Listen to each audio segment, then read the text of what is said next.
तिसे बजाए नानक जिस होवे सो प्रसन्न, भी जिन्हां ते पूरा प्रसन्न, पूरा खुश, पूरा तुठिया उन्होंने बुझा दिता। तो आपां नूं कहंदे तुसीं उन्हां दा संग कर लो, जिन्हां नूं मैं बुझाया वो तुहानूं बुझा देणगे, वो तुहानूं दस देणगे। इस वास्ते फिर आपां जदों सत्संगत करते हैं फिर आपां नूं ये सारा भेत आउंदा है। इस वास्ते हुण ये आपां वध तों वध सिमरन करना, ਇਹਦੇ 'ਚ ਢਿੱਲ नहीं करनी, आलस नहीं वरतना, ਵੱਧ ਤੋਂ ਵੱਧ ਆਪਾਂ ਗੁਰਬਾਣੀ ਗੁਰੂ ਨੂੰ ਪੜ੍ਹ ਕੇ ਵਿਚਾਰਨਾ, ਖੋਜਣਾ ਅਤੇ ਵੱਧ ਤੋਂ ਵੱਧ ਆਪਾਂ ਸਤ ਸੰਗਤ ਕਰਨੀ।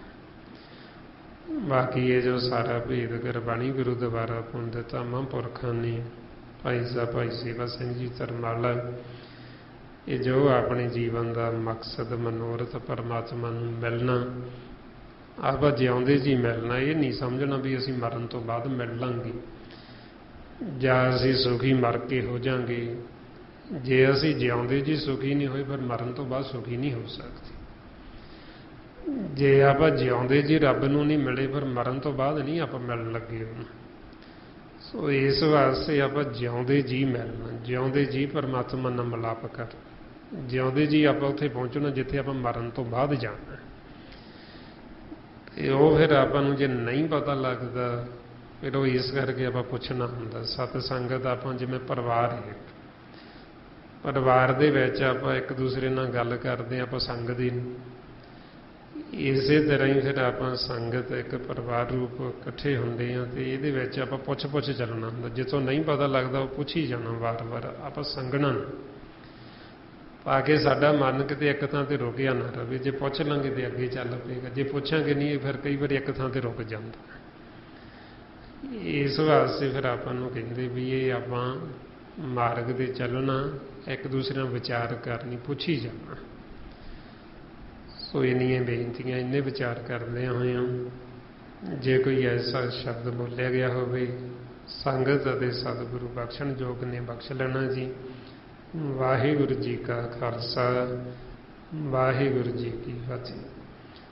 ਵਾਹਿਗੁਰੂ ਵਾਹਿਗੁਰੂ ਵਾਹਿਗੁਰੂ ਵਾਹਿਗੁਰੂ ਵਾਹਿਗੁਰੂ ਵਾਹਿਗੁਰੂ ਵਾਹਿਗੁਰੂ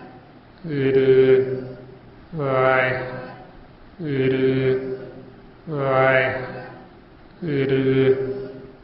ਵਾਹਿਗੁਰੂ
ਵਾਹਿਗੁਰੂ ਵਾਹਿਗੁਰੂ ਵਾਹਿਗੁਰੂ।